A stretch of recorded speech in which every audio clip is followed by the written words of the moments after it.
बहते को मत बहने दो, कर गई ऐछू ठौर। कहो सुनियो माने नहीं, शब्द कहो दुई और। जानने वाले हमसे कह रहे हैं कि जो बहता है उसे मत बहने दो। अब क्या बहता है? बहते से अर्थ है कि जो आदमी की बेहोशी होती है, जो एक बेहोश चित्त होता है, जो एक अज्ञानी का चित्त होता है, जो सदैव अंधकार में ही जीता है, उसको नहीं बहने देना है। अब क्या ऐसा करने में जानने वाले को एक आनंद की अनुभूति होती है? नहीं। ये हमने एक बड़ी ही गलत धारणा बना ली है कि शायद जो हमें कुछ बताते हैं वो उनको ऐसा करने में, जो एक सीधी भाषा है, वो कहते हैं कि मज़ा आता है। देखिए, मज़ा वज़ा नहीं आता है, वो एक ज़िम्मेदारी बन जाती है।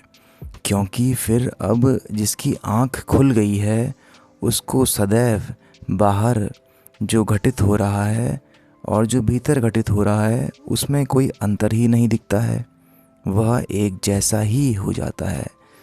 अब वो देखता है कि जो मेरे भीतर अहंकार बैठा है वो भी तो बह रहा है, और जो बाहर अंधकार की भीड़ है, अंधों की भीड़ है, अंधाधुंध भीड़ है, वो भी बह रही है।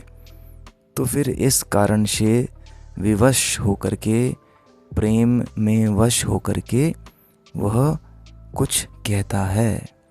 कर गई ऐछू ठौर, कहो सुनियो माने नहीं।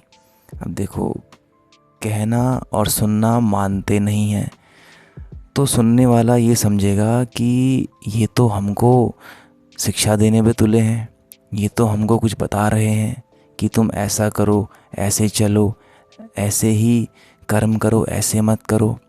नहीं, वह जैसे कि स्वयं को ही कह रहे हैं, खुद को ही कह रहे हैं, और खुद के ज़रिए वो दूसरे को भी कह रहे हैं।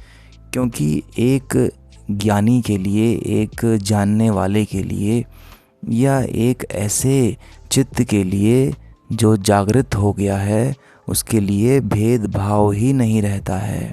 उसकी भेद बुद्धि ही कहीं विलुप्त हो जाती है।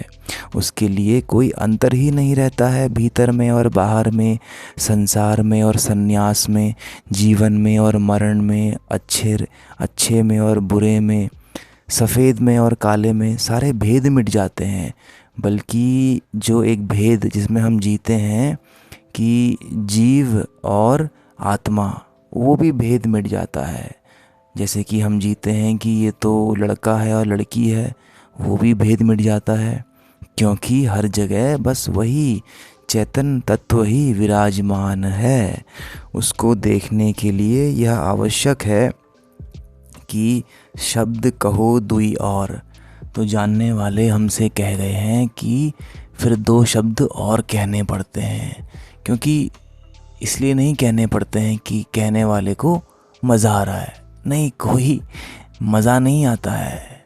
वो हमने आपसे कहा कि एक बार आपकी आँख खुल जाएगी, एक बार आपको दर्शन हो जाएंगे भीतर बैठे हुए प्रभु राम के, भीतर बैठे हुए परम शांति के, तो फिर आपके पास कोई विकल्प नहीं रहता है। आप विकल्पहीन हो जाते हैं। और शब्द बहुत गहरी चोट करता है। शब्द की जो चोट होती है वह नज़र भी नहीं आती है, परंतु दर्द और पीड़ा में इंसान होता ही होता है। बाहर की चोट कोई कर दे तो नज़र तो आती है, एक समय आने के बाद वो ठीक भी हो जाती है, परंतु जो शब्द की चोट होती है वो तो नहीं जाती है। इसीलिए संतों ने गीत गाए हैं मुक्ति के, आत्म के, मन के, जागरण के, और जितना भी कुछ हम जानते हैं अध्यात्म के क्षेत्र में, इतना कुछ साहित्य लिखा गया, वो इसीलिए लिखा गया क्योंकि शब्द जो है वो प्रेम का ही स्वरूप है। शब्द प्रेम से अलग नहीं होता है। प्रेम का सिर्फ यही अर्थ नहीं कि कोई अच्छा अच्छा ही बोलता रहे। कभी कभी अच्छा होने के लिए पहले हमें बुराई से निकलना पड़ता है, फिर जाके हम अच्छाई में प्रवेश करते हैं। और बुराई क्या है? बुराई हमारा मन है। बुराई हमारे मन की प्रवृत्ति है। जड़ हमेशा बुराई तो होता है। अब देखिए, आपकी शरीर को अगर हम नहलाएंगे नहीं 2-1 दिन तक तो उसमें से बदबू आती है ना, क्योंकि वो जड़ है। कोई अगर पशु मर जाए या कोई इंसान ही मर जाए और हम उसका क्रियाक्रम नहीं करते हैं तो क्या होता है, उसमें से बदबू उठती है, क्योंकि वो जड़ होता है। और शब्द जो होते हैं वो हमें जड़ से चेतन की ओर लेके जाते हैं। इसलिए जानने वाले हमसे कह गए कि बहते को मत बहने दो।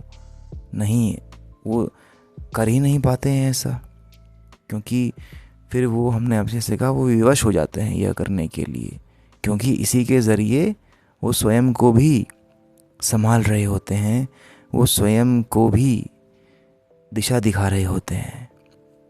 तो यही एकमात्र उपाय होता है।